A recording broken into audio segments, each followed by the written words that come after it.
नमस्कार शेतकरी मित्रांनो, अतिवृष्टी अनुदान वाटप याच्यामध्ये बऱ्याच शेतकऱ्यांच्या मनामध्ये मोठे प्रश्न निर्माण होत आहेत।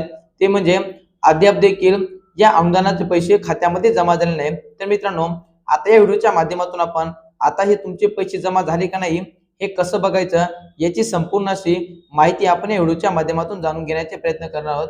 कारण की तुम्ही पाहिलं तसं मोठ्या प्रमाणामध्ये शेतकऱ्यांच्या खात्यामध्ये अनुदानाचे वितरण सुरू झालेले आहे। उर्वरित शेतकऱ्यांच्या खात्यामध्ये देखील हे अनुदानाचे पैसे जमा होत आहेत, परंतु काही असे शेतकरी आहेत की त्यांचा विके नंबर आला, यादीमध्ये नाव आलं, परंतु त्यांच्या खात्यामध्ये अनुदानाचे पैसे आले नाही किंवा आले असतील परंतु ते कोणत्या बँक खात्यामध्ये जमा झाले हे त्यांना माहिती नाही। तर त्याची कशी माहिती बघायची हीच आपण बघणार आहोत। तर मित्रांनो, याच्यामध्ये आता त्या व्हिडिओच्या माध्यमातून तुम्ही स्वतः घर बसल्या तुमच्या मोबाईलवरती तुमच्या विके नंबरचं स्टेटस चेक करू शकता। हे स्टेटस चेक करण्यासाठी तुम्हाला तुमच्या मोबाईलमध्ये जायचं आहे, क्रोममध्ये। त्या ठिकाणी गेल्याच्या नंतर मी तुम्हाला ही पूर्ण प्रोसेस सांगणार आहे, परंतु त्याच्या आधी तुमच्याकडे तुमचा यादी क्रमांक असणं अत्यंत गरजेचं आहे। कारण की ज्यावेळेस तुम्ही तुमची ई-के-वाय-सी करत असता आणि ई-के-वाय-सी केल्याच्या नंतर तुमच्याकडे एक पावती दिली जाते, तर त्या पावतीच्या माध्यमातून तुम्ही तुमचं विके नंबर स्टेटस चेक करू शकता। परंतु हे स्टेटस तुम्हाला चेक करायचं असलं तर तुमच्याकडे विके नंबर अत्यंत असणं गरजेचं आहे।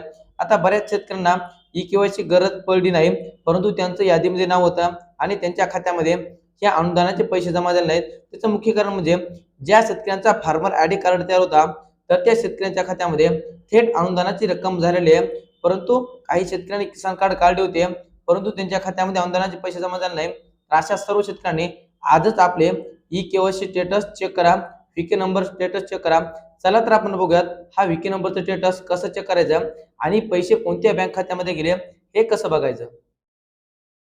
तर याच्यासाठी तुम्हाला तुमच्या मोबाईलमधून क्रोममध्ये जायचे आणि यामध्ये गेल्याच्या नंतर दुष्काळ पेमेंट स्टेटस हे नाव टाकून तुम्हाला सर्च करायचं आहे। आता हे नाव सर्च केल्याच्या नंतर यासमोर तुमच्या समोर अशा प्रकारचे एक साईट ओपन होईल। आता यामध्ये पहिली साईट म्हणजे चेक युअर पेमेंट स्टेटस, तर यावरती तुम्हाला क्लिक करायचं आहे। आता या साईटवरती ज्यावेळेस क्लिक करता यानंतर समोर बघू शकता यामध्ये तुम्हाला इंटर युअर विके नंबर अर्थात तुमचा जो काही यादी क्रमांक आहे तर तो यादी क्रमांक तुम्हाला यामध्ये टाकायचा। हा यादी क्रमांक तुम्हाला एक तर तलाट्याकडून मिळणार आहे किंवा तुम्ही तुमची ई-के-वाय-सी केली असेल तर त्या पावतीमध्ये सुद्धा तुम्हाला मिळणार आहे। हा नंबर टाकल्याच्या नंतर तुम्हाला सबमिट या बटनवरती क्लिक करायचं आहे। आता या बटनवरती जसं तुम्ही क्लिक करसाल यानंतर यामध्ये तुम्हाला तुमची पूर्ण माहिती दाखवली जाईल। तुमचं नाव, त्याच्यानंतर कोणत्या बँक खात्यामध्ये पैसे गेले, त्याचा अकाउंट नंबर, तसेच कोणत्या तारखेला पैसे गेले, त्याच्यानंतर किती रुपये गेले, ही अशी संपूर्ण माहिती तुम्हाला या विके नंबरच्या स्टेटसच्या माध्यमातून मिळणार आहे। त्याच्यामुळे राज्यामधील ज्या ज्या शेतकऱ्यांना अनुदानाचे पैसे आले नाही किंवा त्यांचं यादीमध्ये नाव आहे तर त्या सर्व शेतकऱ्यांनी आजच आपला असं विके नंबर स्टेटस चेक करा।